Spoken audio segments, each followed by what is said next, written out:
வாழ்க, குருவே சரணம். ஆன்மீக அன்பர்கள் அனைவருக்கும் இனிய வணக்கங்கள். நம்ம இந்த வீடியோ மூலமாக 2025ஆம் ஆண்டிற்கான ஆவணி மாத ராசி பலன்களை பார்க்க இருக்கோம். குறிப்பாக இந்த வீடியோவானது பார்த்தோம் அப்படின்னாக்கா மகர ராசி அன்பர்களுக்கான வீடியோ. மகர ராசி அன்பர்களுக்கு இந்த ஆவணி மாத கிரகநிலை ஆரம்பித்து உங்களோட ராசிநாதன் சொல்லக்கூடிய கிரகமானது சனி பகவான் ராசிக்கு 3ஆம் இடத்துல உட்காந்துருக்கார். இந்த முயற்சி ஸ்தானத்தில் இருக்கிறது மிகப்பெரிய ஒரு வளர்ச்சிக்கான ஒரு அமைப்பு அப்படின்ட்டு தான் சொல்லணும். ஒரு நல்ல ஒரு செயலை, நல்ல ஒரு வார்த்தைகளை சொல்லணும் அப்படின்னாவே இந்த மாதத்து காலகட்டத்தில் தான் ஒரு வளர்ச்சிகள் உங்களோட வாழ்க்கையில் தொடரப்போகுது அப்படின்றத நான் ஆணித்தரமாக சொல்ல விரும்புகிறேங்க.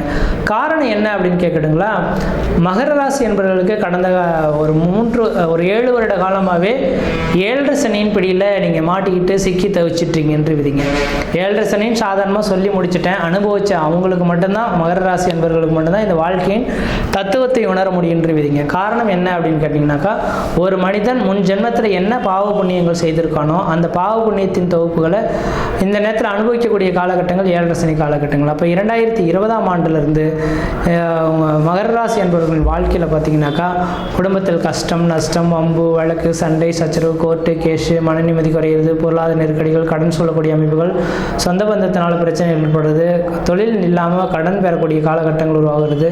இப்போ பல்வேறுபட்ட கஷ்டங்களை சந்திக்கக்கூடிய ஒரு நபர்களாக நீங்கள் இருந்துகிட்டு முக்கியமாக வண்டி வாகன தடைகள் உருவாகியிருந்திருக்கின்றீங்க. அப்படிப்பட்ட இந்த மகர ராசி என்பவர்களுக்கு இந்த மாதம், அதாவது கடந்த மார்ச் மாதம் 29ஆம் தேதியே பார்த்தோம் அப்படின்னாக்கா உங்களோட வாழ்க்கையில் ஒரு திருப்புமுனை ஏற்படக்கூடிய ஒரு காலகட்டம் தொடர ஆரம்பிச்சிருச்சு. ஏன்னா மார்ச் மாதம் 29ஆம் தேதி தான் சனி பகவான் குடும்பஸ்தானத்தை விட்டு முயற்சி ஸ்தானத்துக்கு போனார். அப்போ முயற்சி ஸ்தானத்தில் இருக்கக்கூடிய சனி பகவான் உங்களுக்கு மிகப்பெரிய ஒரு திடீர் அதிர்ஷ்டத்தையும் திடீர் பணவரவனையும் வாழி வழங்கக்கூடிய அமைப்பில் இருந்துட்டு இருக்கார்.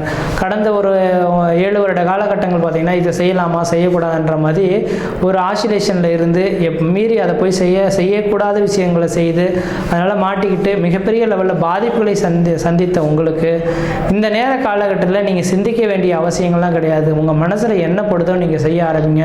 அந்த காரியத்தில் கண்டிப்பாக வெற்றி பெற்று மட்டும்தான் தீர்வீங்க. உண்மையில் இழப்புகள் கொடுக்கறதுக்கான வாய்ப்பு கிடையாது. உங்களோட சுய ஜாதகத்திலே வலிமை இல்லாமல் இருந்தாலும் கூட, ஆனால் இந்த 3 வருட காலகட்டத்தில் ஓரளவுக்கு வளர்ச்சிகளை கொடுத்துட்டு போகக்கூடிய கிரகமாக இதே சனி பகவான் காத்துட்ருக்கார். அதனால் இந்த மகர ராசி என்பவர்கள் நீங்கள் எதுவும் கவலையே கொள்ள வேண்டாம். அடுத்த 3 வருட காலம் உங்களுடைய வாழ்க்கை இதே அடி எப்படி கொடுத்தாரோ இந்த சனி பகவான், அடி கொடுத்த இதே சனி பகவான் உங்களை தூக்கி விடுறதுக்கும் இவரே காத்திருக்கார். அப்போ இந்த நேர காலகட்டத்தில் எந்த அளவுக்கு முயற்சிகள் எடுக்கிறீங்களோ அந்த அளவுக்கு வாழ்க்கையில் வளர்ச்சிகள் பெறக்கூடிய ஒரு காலகட்டங்களாக மகர ராசி என்பவர்களுக்கு தொடர ஆரம்பிச்சிருச்சுன்று விதிங்க. அதனால் இந்த மாத காலகட்டங்கள் ஓரளவுக்கு வளர்ச்சி மிகுந்த காலகட்டமாக இருக்குது. முயற்சிகள் எடுக்கிறது உங்களோட அறிவின் திறமை. முயற்சி எடுத்தால் கண்டிப்பாக வெற்றி பெறக்கூடிய ஒரு காலகட்டங்கள் உருவாகும். ஆனால் உங்களுக்கெல்லாம் சொல்ல வேண்டிய அவசியங்கள் கிடையாது. ஒரு மனிதரை பார்த்த உடனேயே இப்படிப்பட்ட நபர்கள் நமக்கு நல்லது செய்ய வந்திருக்கார், கெட்டது செய்ய வந்திருக்கான்ற மாதிரி உணரக்கூடிய அளவுகளுக்கு உங்களுக்கு ஆளுமை திறன் இருக்கும். அந்த அளவுக்கு சனி பகவான் கொடுத்துட்டு வைப்பார். அந்த ஆளுமை திறனை வச்சு வருங்கால கட்டத்தில் எந்த விதத்திலையும் யார்கிட்டையும் ஏமாறாமல் உங்களோட வேலைகளை செவனே செய்யறதுக்கு முயற்சி எடுத்து பாருங்கள்.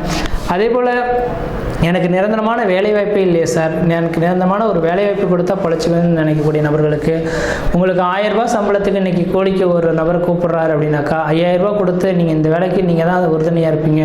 நீங்கள் இந்த வேலையை செய்து கொடுக்கணுன்ற மாதிரி மூளையில் உட்காந்துருந்தாலும் அவரை பிடிச்சிட்டு போயிட்டு இந்த நேரத்தில் உட்கார வச்சு அழகு பார்க்கக்கூடிய ஒரு காலகட்டங்கள் உங்களுக்கு உருவாகும். அதனால் மகர ராசி என்பவர்களுக்கு ஒரு திடீர் அதிர்ஷ்ட காத்துக்கள் வாழ்க்கையில் வளம் பெற போகுது. முயற்சி எடுக்கிறது உங்களோட அறிவின் திறமை அப்படின்றத தெளிவுபடுத்த விரும்புகிறேங்க. அடுத்ததாக பார்த்தோம் அப்படின்னாக்கா இந்த மகர ராசி என்பவர்கள் வாழ்க்கையில் எதிரி தொல்லைகள் ரொம்ப அதிகம். நீங்கள் எது செய்தாலும் அதை சுட்டி காட்டுவதற்காகவே 4 பேர் காத்துட்டு இருந்திருப்பாங்க. அப்படிப்பட்ட நபர்கள்லாம் உங்களை விட்டு விலகி ஓடக்கூடிய காலகட்டங்கள் உருவாகும். வெகு நாட்களாக நான் கடந்த 7 வருட காலமாக முயற்சி எடுத்துகிட்டு தான் சார் இருக்கேன், ஆனால் திருமணமே ஆகலை அப்படின்னு சொல்லக்கூடிய நபர்களுக்கு திருமணம் ஆகாத நபர்கள் திருமண வாய்ப்புகளும், குழந்தை பேர் இல்லைன்னு சொல்லக்கூடிய நபர்கள் குழந்தை பேர் உருவாகக்கூடிய காலகட்டமும் உருவாகும்ன்றீங்க. அடுத்து 2ஆம் இடத்துல பார்த்தோம் அப்படின்னாக்கா ராகு பகவான் உட்கார்ந்துருக்கார். இது அந்தளவுக்கு சாட்டிஸ்ஃபேக்ஷனான அமைப்புகள் கிடையாது. 8ஆம் இடத்துல கேது பகவான் இருக்கனால பேச்சில் கொஞ்சம் உங்களுக்கு கோபங்கள் உள்ள நபர்களாக இருந்துகிட்ருப்பீங்க. ஆனால் கொஞ்சம் கோபத்தை குறைச்சி கொள்வது நல்லாயிருக்கும். ஏன்னா கோபத்தினால தான் பெரிய இழப்புகள்லாம் நிறைய சந்திச்சிங்க. அப்போ இந்த கோபத்தை கொஞ்சம் குறைத்திங்கன்னா வாழ்க்கையில் பிரச்சனைகள் இல்லாமல் இருக்க முடியும். 8ஆம் இடத்துல சூரியன் கேது இருக்கிறனால அடிவயிறு சார்ந்த பிரச்சனைகள் உங்களுக்கு வரதுக்கான வாய்ப்பு உண்டு. இப்போ அடிவயிறு பிரச்சனையிலேருந்து மீண்டு வர்றதுக்கு நீங்கள் ரெகுலராக உங்களோட உணவு பழக்க வழக்கத்தை சரியான நேரத்தில் எடுத்துக்கொள்கிறது தான் ஓரளவுக்கு நல்ல பலன்களை தருன்றீங்க. அடுத்ததாக பார்த்தோம் அப்படின்னாக்கா உங்களோட ராசிக்கு 3ஆம் இடத்துல சனி பகவான் இருக்கனால உங்களோட இளைய சகோதரத்தினால ஆதாயங்கள் ஏற்படலாம். இளைய சகோதரத்துக்கும் உங்களுக்கு ஒரு இணக்கமான சூழல்கள் ஏற்படுறது, உங்களோட விட வயதில் குறைந்த நபர்களோட ஒரு முக்கிய பொறுப்புகள், பத்திரங்கள் கையெழுத்திடுறது, இந்த மாதிரியான விஷயங்கள் ஏற்படுறதுக்கான வாய்ப்பு உண்டு. 5இல் சந்திர பகவான் இருக்கிறனால கண்டிப்பாக மருத்துவத்துறையில் சாதனை பண்ணணும்னு நினைக்கக்கூடிய இந்த மகர ராசி அன்பர்களுக்கு இந்த நேரத்தில் மருத்துவத்துறையில் உங்களுக்குன்ற ஒரு நிரந்தரமான பணிபுரியறதுக்கான வாய்ப்புகள் அல்லது அந்த முயற்சிகள் எடுத்தால் அதில் வெற்றி பெறதுக்கான வாய்ப்புகள் உருவாகுன்றீங்க. 6ஆம் இடத்துல குருவும் சுக்கிரனும் இணைந்து இருக்கனால 6ஆம் இடமான எதிரிகளோட ஸ்தானம் அப்படின்னால 12ஆம் அதிபதி 3ஆம் அதிபதியும் அதற்கு 6ஆம் இடத்துல மறைந்திருக்கனால திடீர் அதிர்ஷ்டங்கள், திடீர் பணவர்கள் ஏற்படலாம்.